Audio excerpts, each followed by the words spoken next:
অবশেষে লালকৃষ্ণ আডবাণী মুরলী মনোহর যোশীকে অযোধ্যায় আনতে চার্টার্ড বিমান ভাড়া করল রাম মন্দির কর্তৃপক্ষ। বয়সের কারণ দেখিয়ে প্রধানমন্ত্রীর রাম মন্দির উদ্বোধনী অনুষ্ঠানে তাদের আমন্ত্রিতের তালিকা থেকে বাদ দেওয়ায় বিজেপি তথা সংঘ পরিবারের অন্দরেও বিতর্ক দানা বাঁধে।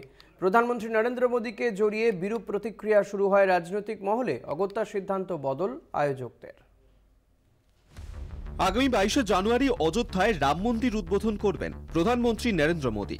সেই উদ্বোধনী অনুষ্ঠানে দেশের সব ক্ষেত্রের ভিভিআইপি সহ সমস্ত রাজনৈতিক দলের নেতৃত্বকে আমন্ত্রণ জানিয়েছে রাম মন্দির নির্মাণ ট্রাস্ট। আপাতদৃষ্টিতে ধর্মীয় কর্মসূচি হলেও প্রস্তাবিত উদ্বোধনী অনুষ্ঠান ঘিরে রাজনৈতিক বিতর্ক তৈরি হয়েছে।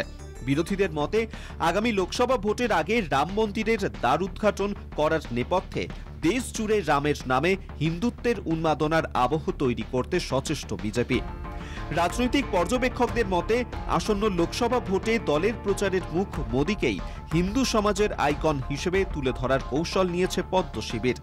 অযোধ্যার রাম মন্দির আন্দোলনের প্রধান কারিগর লালকৃষ্ণ আডবাণী, যিনি রথযাত্রা বের করে গ্রেফতার হয়েছিলেন, সেই প্রাক্তন উপপ্রধানমন্ত্রীকে বা তাঁর সতীর্থ প্রাক্তন কেন্দ্রীয় মন্ত্রী মুরলী মনোহর যোশীকে বয়সের কারণে আমন্ত্রণ জানানো হবে না বলেই জানিয়েছিলেন ট্রাস্টের সম্পাদক চম্পত রায়। রাজনৈতিক মহলের দাবি, গুজরাট দাঙ্গায় তৎকালীন মুখ্যমন্ত্রী মোদীর ভূমিকা নিয়ে নিন্দার ঝড় উঠলেও প্রধানমন্ত্রী অটল বিহারী বাজপেয়ী পর্যন্ত তাঁকে রাজধর্ম পালন না করায় ক্ষোভ প্রকাশ করেন। সেই সময় মোদীর পাশে দাঁড়িয়েছিলেন আডবাণী, অথচ মোদী ক্ষমতায় বসার পর থেকেই দলে কোণঠাসা হয়ে পড়েন আডবাণী। যোশীর মতন বর্ষিয়ান নেতারাও, এমনকি তাঁদের ঘনিষ্ঠ একাধিক নেতাও মোদী জামানায় বস্তুত অস্তিত্বহীন হয়ে পড়েছেন।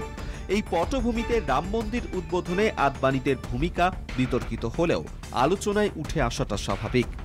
উদ্বোধনী অনুষ্ঠানের প্রচ্ছন্ন রাজনৈতিক উদ্দেশ্য মোদীর আত্মপ্রচার, তাই আমন্ত্রিতের তালিকায় হাজারখানেক ভিভিআইপির নাম থাকলেও আডবাণীদের ব্রাত্য করে রাখা হয়েছিল। কিন্তু দলের মার্গদর্শকদের পদে থাকা আডবাণী যোশীকে বাদ দেওয়ায় পরোক্ষে মোদী বাহিনীর ভূমিকা নিয়ে বিতর্ক শুরু হয় সংঘ পরিবারের অন্দরে।